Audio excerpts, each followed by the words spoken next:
Hello, everyone, and welcome back for the second installment of the Progress Report with me, your host, Dee Sage.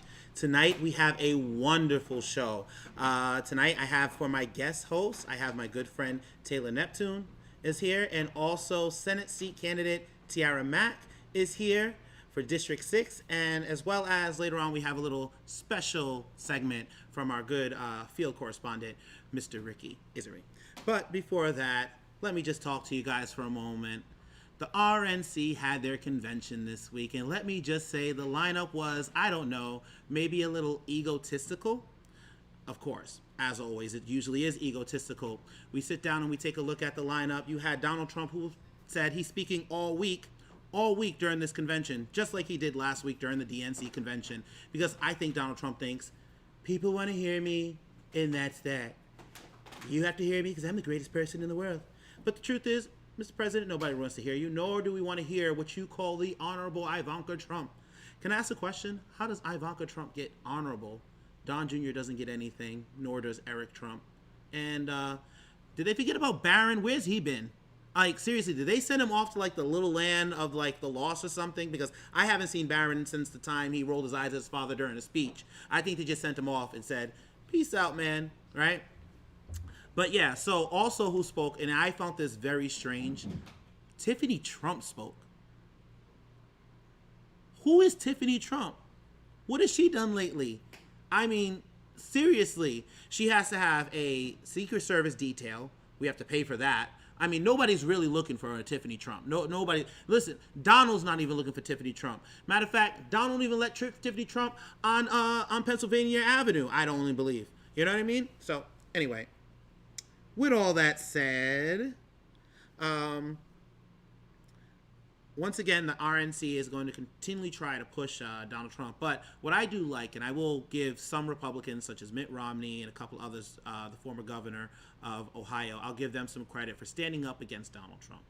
We need you guys to stand up against Donald Trump right now, to stand for true American values and the Constitution of the United States. And also stand for change and understand that change has to happen in this country. With all that said, I'm going to bring in my guest host for this evening, my good friend, my buddy, my pal, the one, the only, Mr. Taylor Neptune. Hi, Dion. Hi, how you doing? Hey, guys. Hi. Long time no see. I know it. It's been so long. Too long. The last time I seen you, I think, was probably at, like, Dark Lady or something. Yeah, you know, out on the nightlife when life was normal. In the before times. In the before times. In the before times. Oh, yeah. So, what have you been doing during this coronavirus? I see that you started Tea Time with Taylor. Oh, and let me just tell you, I love Tea Time with Taylor. I sit down and I actually have a cup of tea in the afternoon. Oh my gosh, to watch I love that. Tea Time with Taylor. I love that. You never know what's going to be in the mug, but it's called Tea with Taylor. It is, just my little take on a lot of certain random issues that I like to talk about and things like that. And it kind of just was birthed from COVID and quarantine, not being able to talk to people the way I normally talk to people, and a lot of people call me the dad of Providence. Yeah, it's hilarious. I'm nowhere near dad age, trust me. But What's I like dad age, to. though? What is dad age? I don't want to talk about dad age. Dad age? It's not 33. Is it? No. Okay, You're good. You're good. You're not dad age. But not that I'm 33. I just checking for a friend. I'm still 21.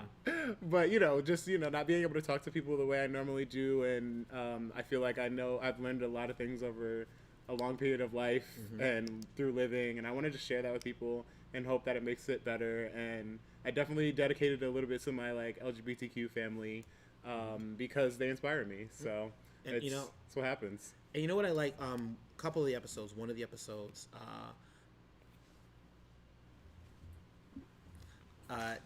One of the episodes, you talked about all the performers around Rhode Island. You talked about different drag performers. Even you gave me a shout out for my coffee with you. Thank you for that. Of course. Thank you for that. And we talked about it. So, who are some of your favorite performers that are out there? And give me the performer. Tell me why.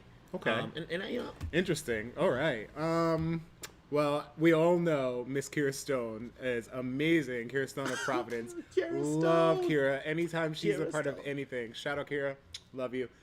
Anything that Kira is a part of, I'm like, I'm here for it. I will pay to get in. I need to go see what she's doing. Her windmills crush me every time. I remember the first time I seen Kira, I had watched Kira Stone perform. It was in 2013. It was at Miss Gay Rhode Island that year. We at her fundraiser, and she had performed "Don't Rain on My Parade," and in the middle, Oh God, her yeah. drag mother just flooded ones like all over her as she kept doing this turnabout and this turnabout and this turnabout. Her drag And mother's amazing. Yeah, I'm just getting to know her drag mother. Peyton St. James. Yeah, you I did not know who she was Peyton St. previously. James is a treat. I love Peyton St. James. I love, I remember my first inaugural ball. They said they invested. They bought my first piece of candy, what they call in the Imperial Court. So it was like really cute. Wow. Oh, Yeah. that is super cute. It is cute, isn't it? Yes. But yeah, once I started performing in the clubs and things like that, I got to know a lot of these performers, and they definitely work really hard to entertain us. So I made sure that I shouted out the few that I personally really enjoy, and I'm sure I forgot a few, but most of them are really good, and they work really hard to perform for us and entertain us. And with COVID, they were the first to go. Oh, so yes. I was one of the Yes. first people that was like hitting the Venmo real hard, like Eagle Girls, like all you guys, like here's $3 each, because that's think all I can afford. At the end of the day, drag performers and performers in the community bring joy to us. There's times where there's times where you may be going through something at home and you go down to a night, to a performance at a night, and just have a great time sitting down and watching someone, and someone might do a number that was inspiring or something that was uplifting or something like that. So I truly, I like, who I really love though? Oh boy, who? I love me some Complete Destruction. Yes. Complete, yes. Yes, I love me some Complete They Destruction. speak to my inner creative always. I'm always like, do your thing, please. Once they started doing the It Clown, oh man. Oh, yes. Oh boy, I was here Yes. for that theatrics. She did the Fifth Element Alien. Yes.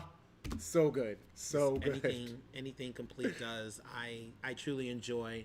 But I know that we're saying all this and give her all these accolades. She's probably like, oh, shut up, you're making me vomit. Like stop. Stop now, immediately. Stop now. Stop immediately. But also, what are any big plans that you're going to continue doing during COVID? You have any? I am actually, the next Tea with Taylor I was gonna announce, but I mean, I'll let you know first, and let you guys know first. Exclusive. I'm gonna be doing a 100% recycled and reused challenge for Okay. everyone out there. I'm just gonna do 100% reused and recycled clothing to style a few looks and invite you guys to join in on that challenge. Send in a few pictures of you guys using 100 recycled, reused clothing and garments. And the winner of this competition gets a photo shoot through this vintage shop that I'm just now working with. So I'm going to do that. That's the next big thing, recycle, reuse, hashtag. And then I actually want to do a charity fashion show as well, where I'm going to style a few of the community members and take donations for I like that. a committee that I'm working with for Black Lives Matter. I like that. Oh, I like that. I like that. So And- suggested donations for the fashion show. It'll be a sort of thing like that. Nice. Yeah. And I think that's important that you're tying things that you're doing with the community. Speaking of the community right now in Providence, there's been like non-homicides in Providence, and I know it's something sad to talk about, but I think we'd be remiss if we don't talk about it. Yeah. There's It's a been- very sad There's thing. been 5 homicides in 2 weeks. We've had 10 on the year. They're saying already, and it's just I find it very disheartening that these things keep happening. What is your take on it? Like you said, it's just super disheartening that these things are happening, and it's scary to think that these things are happening in your backyard. Right. And these are people that you are, forced to interact with through to where you live, and it's it's very sad, and it definitely happens. And I'm from New York, so I'm kind of desensitized to violence just a little bit, but these things happen, Right. and it's up to the individual and different communities to try to do the best to make people feel that they're safe when these things happen. Yeah. And that's the thing that I'm concerned with, is just making sure that everyone's Well, speaking safe. of one thing that should be making making us safe is also police. But we'll talk about that a little bit later, Okay. because there was another police shooting just Sunday. So, I mean, how are we going to be safe in the community if we don't? We're not safe. But we'll be back. We're going to take a quick commercial break, and we'll be right back after these messages.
And we're back. I'm here with my good friend Taylor Neptune, who is my guest host. Taylor, Hey, guys. the host of Tea Time with Taylor. Make sure you guys check it out tomorrow at 1:00. So we were talking a little bit about community responsibility, but also when things like this happen, some people would say we should be able to trust in our police department, but unfortunately, that's not true when people are afraid of the police. Just Sunday, there was another police shooting. I believe it was in Wisconsin. I don't have all the facts, but I've seen the video on that. I don't know if you've seen the video. Oh boy, no. There's a video, and apparently the children were in the car. His children were in the car, and the police officer followed him around the car to the door, and then they shot him in the back 7 times when he was trying to get into his car. Oh my gosh. And there's a whole entire video on it. And my thing is, like, at the end of the day, looking at that video, and no matter which way you slice it and dice it, no one should be shot 7 times in their back. Absolutely at all. not. I mean, that's execution style, and in front of his children. Yeah. At the most. So, what do people do when we can't turn? When we're supposed to be able to depend and be safe in the community, but some people don't feel safe in the community, and those same people say we should go to the police and trust the police. But then these things like this happen. Who do we trust? That's a really good question. I have been wondering the same thing with the whole defund the police thing that's been happening as part of the Black Lives Matter like protests. I've been, like trying to do my research to stay on top of it and to make sure I can be a part of it in whichever way I can. And with the defund the police thing, it really it was really interesting to me because the one question I had was, okay, that's amazing, defund the police and allocate those funds somewhere else. But then what do we do for security? What do we do for safety? That's my main question. Right. And as, me being me, that's the question I have. And I don't really have an answer to that. I wish that I could. I don't know what that means. Do we become vigilantes after that? I mean, some people say that we could police ourselves on that argument. I would argue that when we talk about defunding the police, more so looking at taking away putting all the money in the weapons and things like that we spend on the weapons and putting that more into educating the police force. And I always look at it this way. It takes a judge, 8 years in college, lawyers 8 years in college in order to, apply the law, practice law, and execute the law.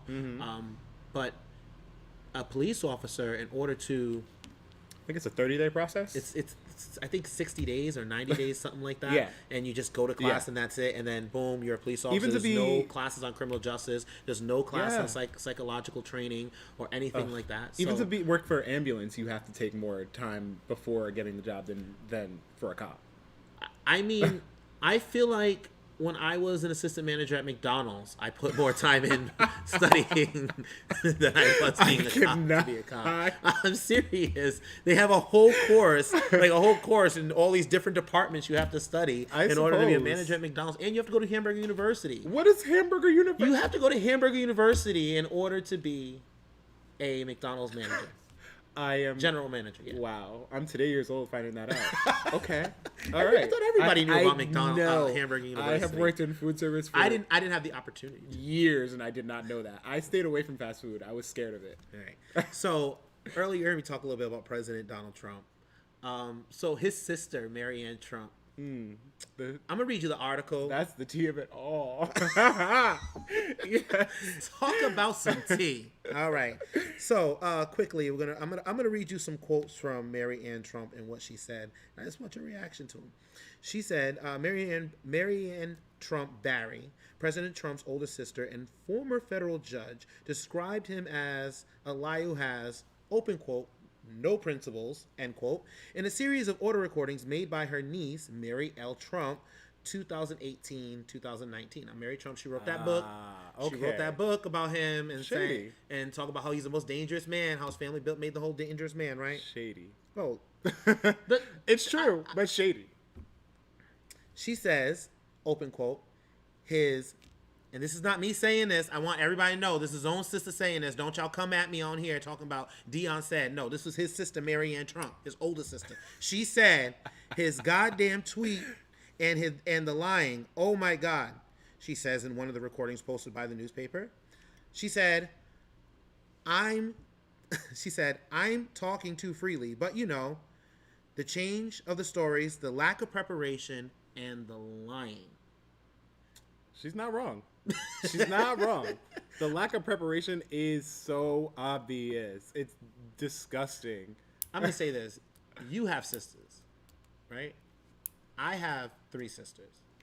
And if anyone's going to be honest about somebody, other than your mother, any female, it's going to be your sisters. Your sisters are going to sit there and tell the whole truth, nothing but truth. Because your sisters like to throw you under the bus. They like to put you out on the spot. Oh, yeah. Put you way out on the spot. Yeah. Listen, that's my auntie too.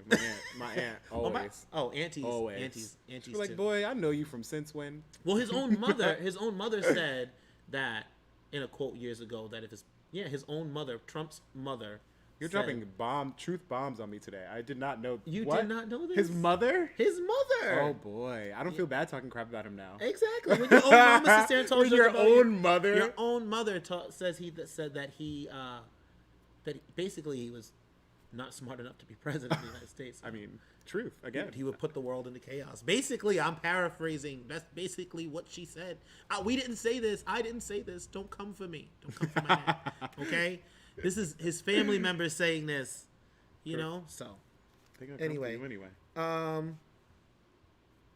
Do you also know this? That one time, this is a fun fact I found out about the Trump scared. family. Ready? I'm scared. He actually tossed.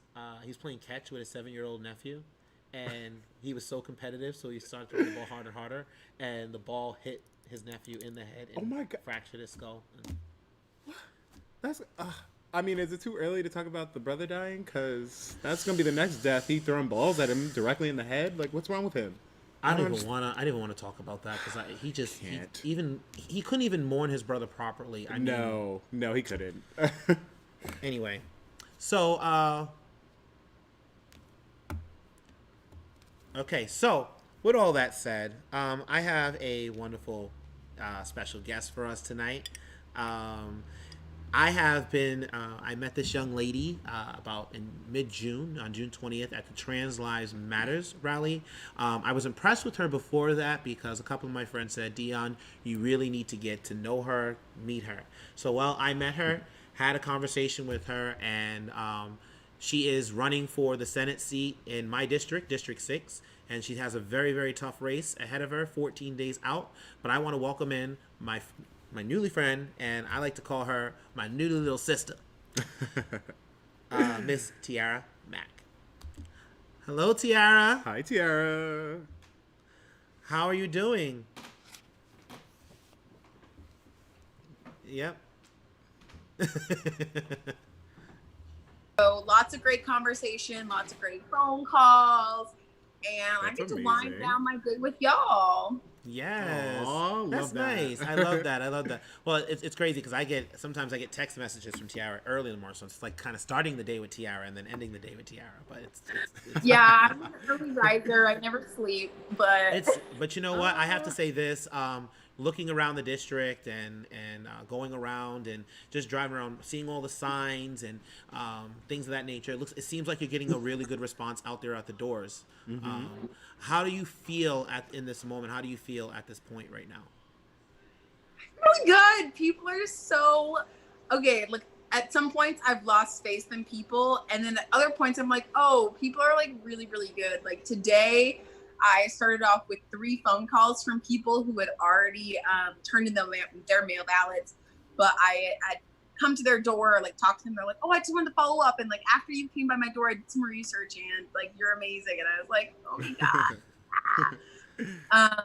And then it's also, this is such like an unprecedented election cycle. Like some people have already voted and like turned in their ballots, and it's still 14 days until the actual election. So it's nice to like kind of get some of that live feedback of people who've already voted, who like already have my name on like the forefront of their minds. But yeah, I'm feeling really good, like feeling really confident. Good. So I have to ask you. So when you at the door, you always you say that, hey, my name is Tiara Mack. I am a queer Black woman. You always say that. I love that you say that. How does your identity as a Black queer woman affect your platform, and how does it shape your experience on the campaign trail? Yeah, I've been challenged a lot on leading with I'm a queer Black woman. A lot of people feel taken aback by those words strung together, mostly because they're not words that people exclaim loudly and proudly while campaigning for public office.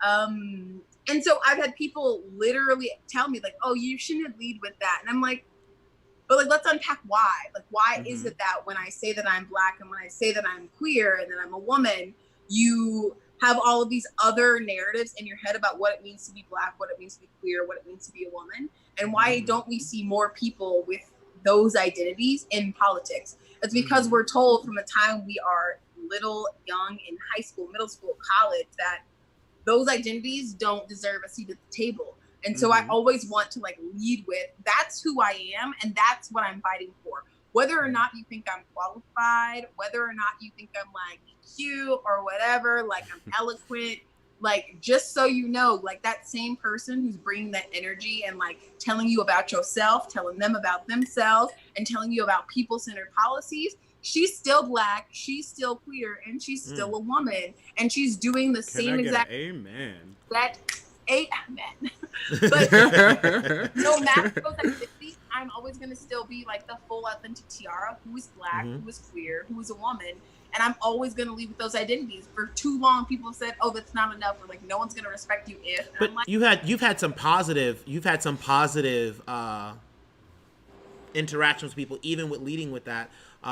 Especially, I know in my neighborhood in Washington Park, because we've had a lot of family, a lot of LGBTQ plus people have moved into Washington Park. I know you've had some great. Can you talk about some of those experiences? Yes! Oh my God, I love this. People have been like really amazing, and I think it's so weird to see like people have hope, and like I don't want to just run on like the hope train, but for the first time, people are seeing someone in local politics who's not just like trying to be like a stuffy person in a suit coming to their door acting like they have all the answers. Because first thing I'm going to tell you, I do not have all the answers, and that's why we have public servants, because the community has the answer. When we all work together, that's where we have the answer. So I'm not gonna come to you with like my like 3-piece suit, even though you know I could rock it. Yes, you better say it. I mean, you know, I look good, but and you know it's really interesting that you like lead with that, because you know, in the little bit of training or like things that I hear about politics, they always say, you know, and that's something that you work into your campaign after, not something you lead with, maybe even something you don't share until after you get elected, and that's always been just the norm. And it's really great that that's something you start with. That's something you're very like adamant about. Something you're like proud to say. Because like you said, it just wasn't something. I think it's beautiful that we've moved so far in this entire in this direction. This direction, you know, absolutely. because 10 years ago, you're right. You could not say. You couldn't say. I couldn't say that I am a black gay man. No. I am a black gay man, and I'm here, and I want to. That was my problem with Budacek. I just felt like, you know, the gay thing was kind of like an add-on. Like, oh, and by the way, he's gay. Right. I didn't know Buttigieg was out, and I was like, wait, what? Yeah. And like, I also had a lot of other questions about Buttigieg, but we don't have to get into it. Right. Yeah. But it's also like really empowering to be able to say like, those are my identities, because I don't know about y'all, but like I grew up in the South, and for a long time, like being my full authentic queer self is not something that I could be, and that I like felt comfortable telling people. And even sometimes it like feels weird, like, oh, people will accept me even if I say I am queer, or I am a lesbian, or like I fully intend on marrying a woman one day. And that's still like a lot of like my own like childhood to unpack, but it's really nice to like have to say those things, and it to not only be validated by strangers, but people to feel like inspired by like, oh, like local connections do matter. Like you don't have to be the next AOC. You don't have to be the next like Ayanna Presley. You can be like your local state senator and still have an impact, and people see themselves in your policies, in the way that you speak. And I think that's beautiful. Okay. And like, I absolutely 100% agree with that. That's like really something that we strive for, especially in local politics. So with that being said, Senator Metz is not, you know, super progressive by any means that we can think of. So how do you think your relationship will form with, you know, many of the key stakeholders in the district, and your relationship with him, and how do you think that'll like go over? I mean, I'm a Gemini rising, Sag sun, Aries moon. I'm a people person.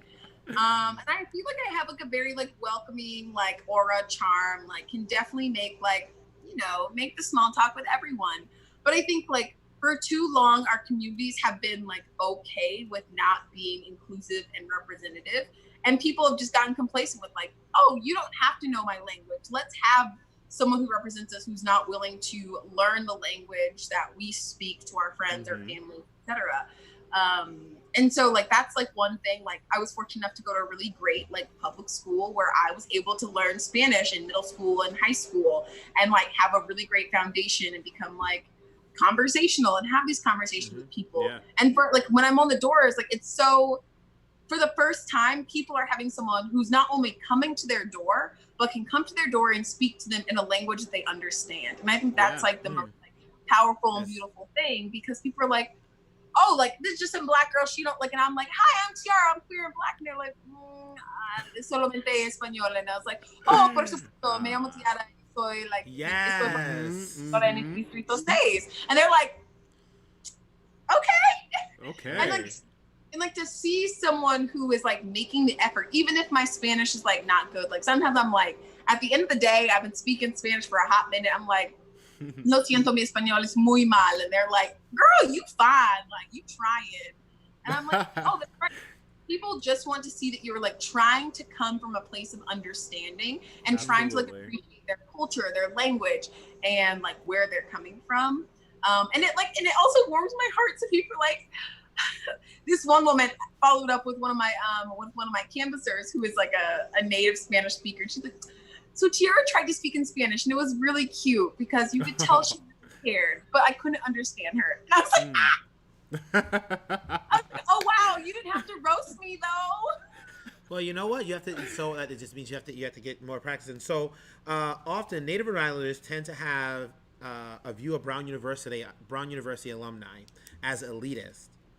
Why should why should we Rhode Islanders trust you, a non-native Rhode Islander, as a person to best represent us, or somebody who doesn't come from our communities? I know you get that at the doors, especially with a lot of the people who have such positive relationships with your opponent in Harold Metz. Yes, that's a whole bunch of tea, but I think it's spill it. it's this really is not time. No, sorry. Tea with Tiara up next, but it's really hard when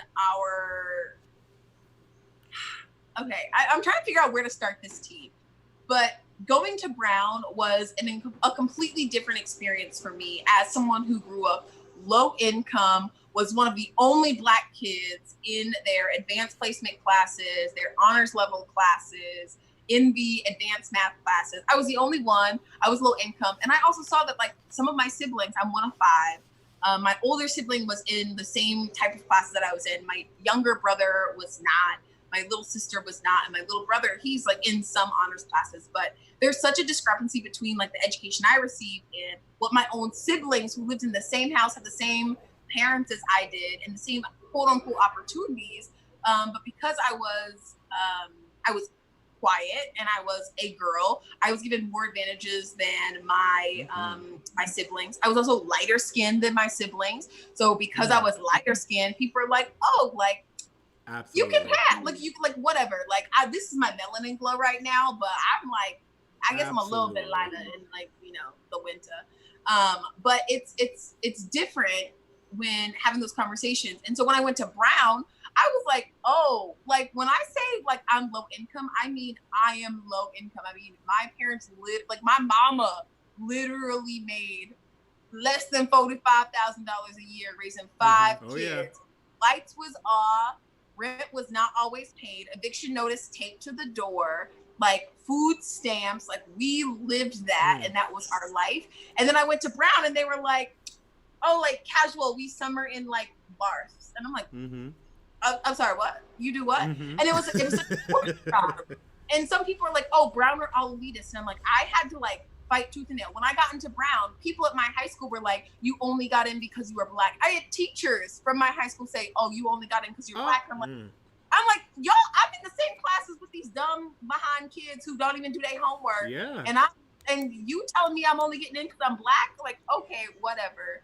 And so it's really hard to hear that like elitist mentality because yes, like I've heard the whole like, oh, you talk white, you talk too proper, and it's like that's a defense mechanism. My gosh. I had to learn how to talk like this. I always hated that.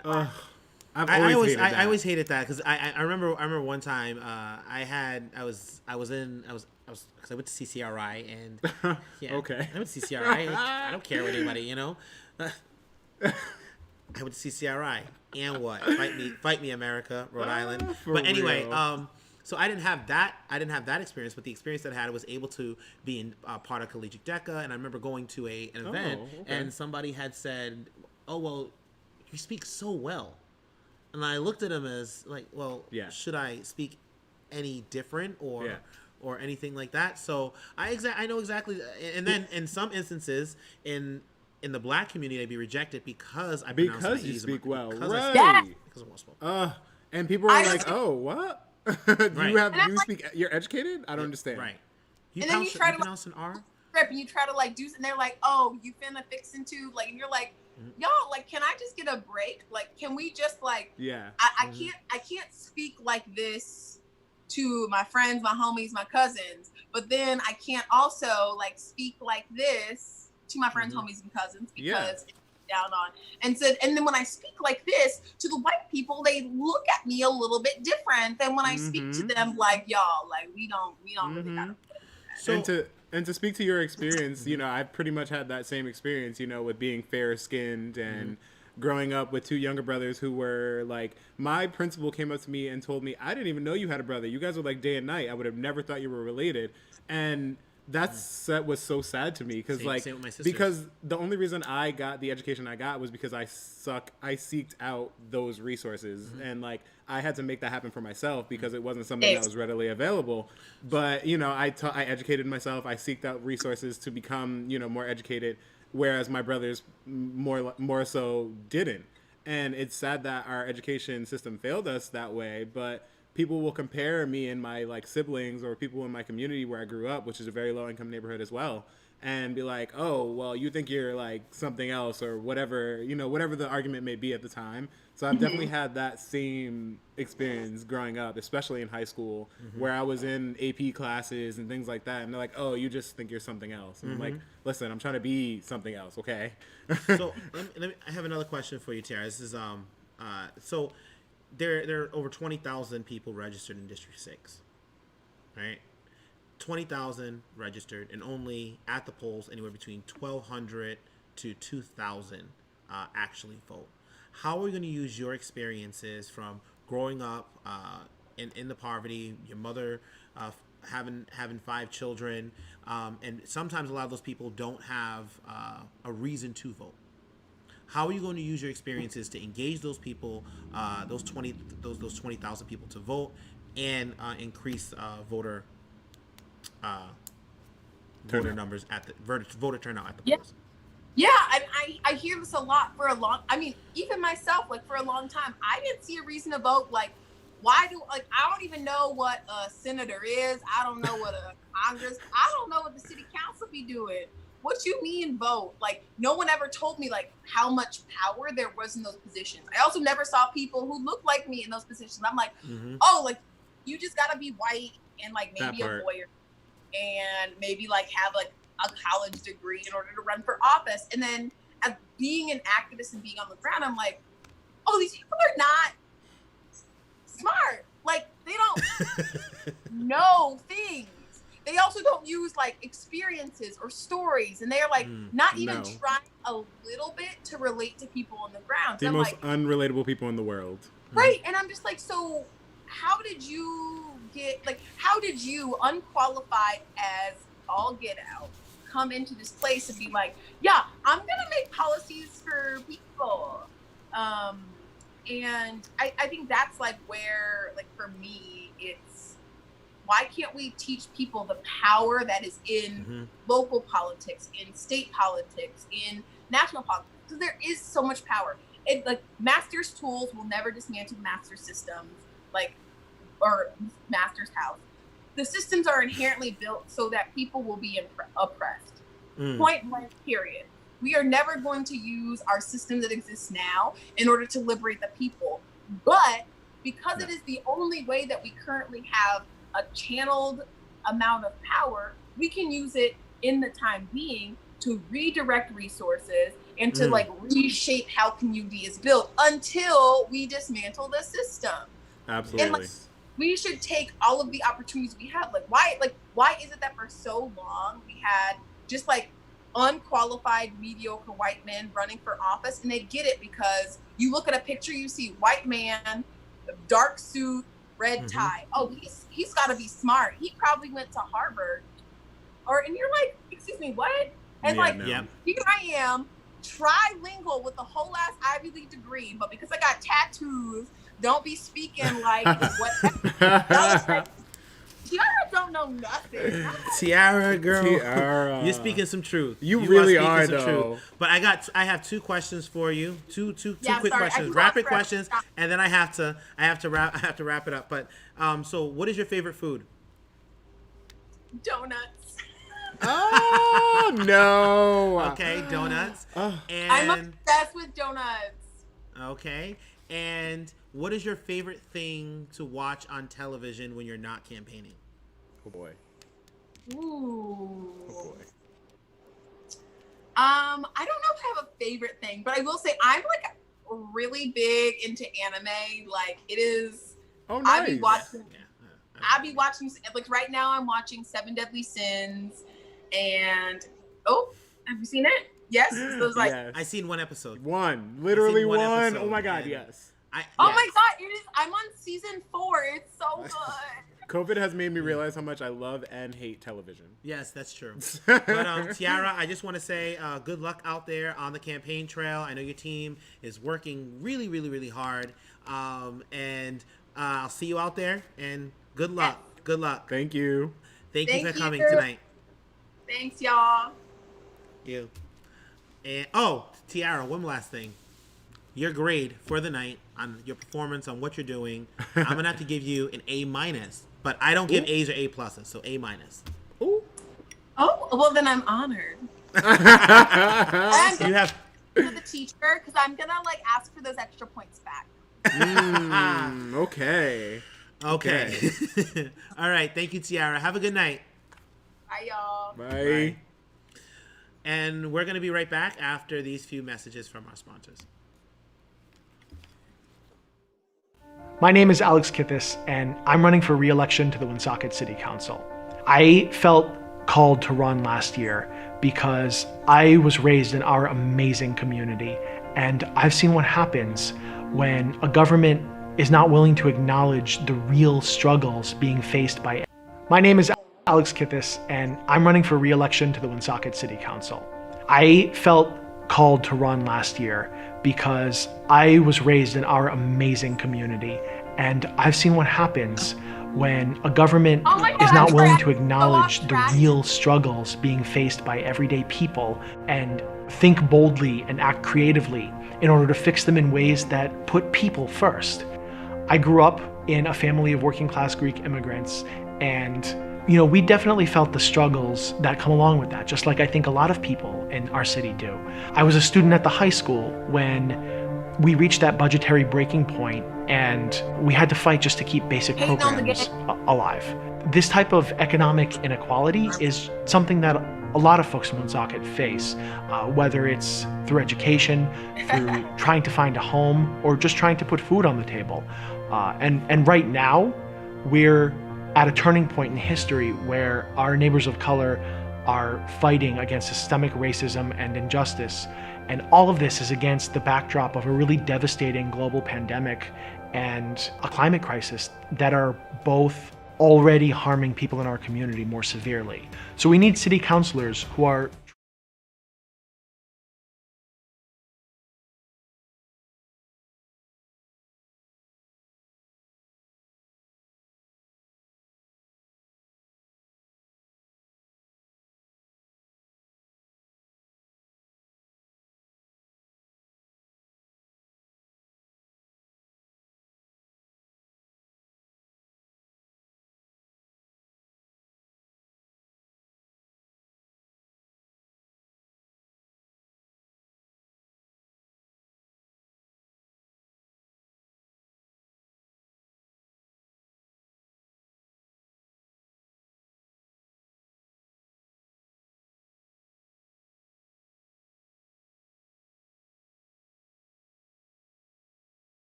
Hello, everybody, and welcome back. Hey guys.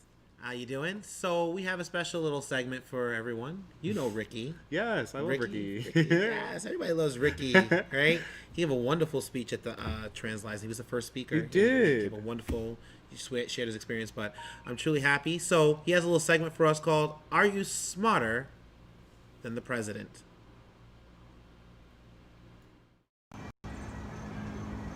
Hi, my name is Ricky Irizarry, and this is Are You Smarter Than the President? Kamala Harris supports MS-13. That one's false. Correct. Okay, so you're aware Yeah. of why we're asking that question, right? And then the false claims against her with supporting such a thing. Now, true or false? There is so much terrorism in the United States and Europe that it is not even reported. Yeah, it's go false.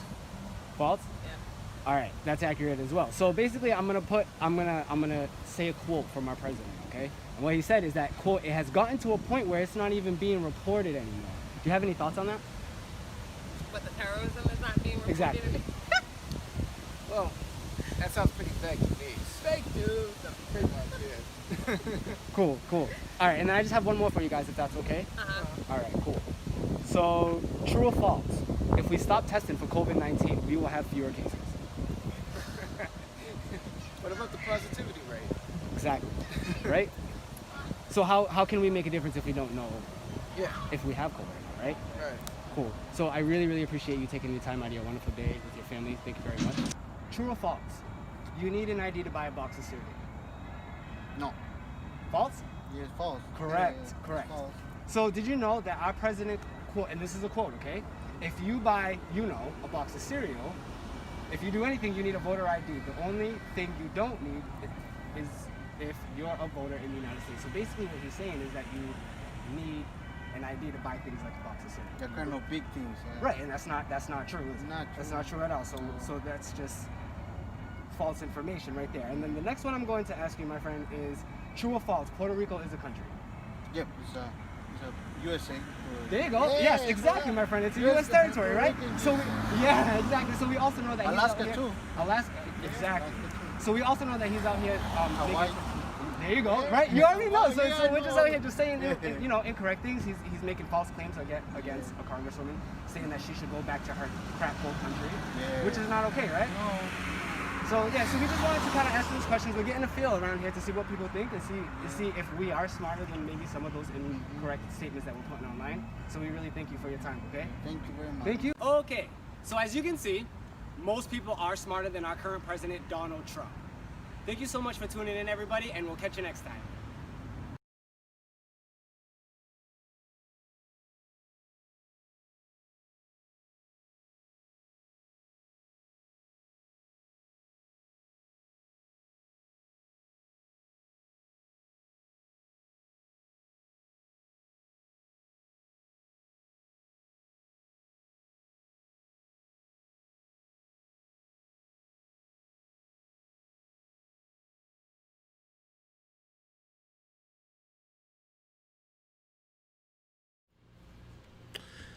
And we're back. So I want to apologize. We had a little bit of technical difficulties with the video, but I know you guys got to hear it, and we promise we will get that video in its entirety, repost it, and we're going to work on those technical issues as we go through. It's a work in progress, everyone. Gives you something to watch later on. You know, give you something to watch a little bit later on. You know, after you make sure all the kids are finally to bed. Put your husband or your partner, whoever, You can turn the volume up a little bit. turn the volume up a little and laugh. But so yeah, so that's the show for today. I know, I'm sad. It's over It's over. already. But you'll be here back. I'll be We'll have back. you. We'll have you back. Okay. Definitely. You know. So make sure you catch. So make sure you catch Coffee with Dee tomorrow morning at 10 a.m. Yes, I don't know how I'm gonna go to bed this late and then wake up for 10 a.m. 10 a.m. Oh my god. I'm still sitting on the couch with my coffee and my do-rag. I don't got time.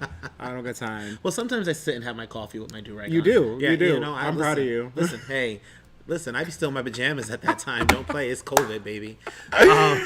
Anyway, and then I'm gonna have Tea with Taylor tomorrow live. You'll see the link on any of my social medias at 1:00. Talking about nutrition and some healthy habit tips. I'm gonna have my friend who's a personal trainer also come and give you guys a few quick workout tips and tricks to do on your own. You know, if you're on the go. So tune in for that. Oh yeah, I'm definitely gonna need some of that because I got this COVID gut. The quarantine COVID 15. The quarantine 15. Oh my god. But mine is turned to like quarantine 20. Mine is turning to quarantine like 5. Quarantine so I'm 5. doing good. Yeah, Oh, yeah. you're doing. I'm doing good now. I'm doing good No, now. Yeah. no. I walked up a flight of stairs the other day and I was like, Oh yeah. That's because I'm a smoker though. yeah. Oh. On that note, no, I'm joking. But it's been wonderful to see everyone. Make sure you join us next week where we have Ricky is going to be my guest host next week, and I'm truly happy about that. And we'll have a special guest again next week for you guys. Until then, good night, Rhode Island. Good night. Thank you for watching.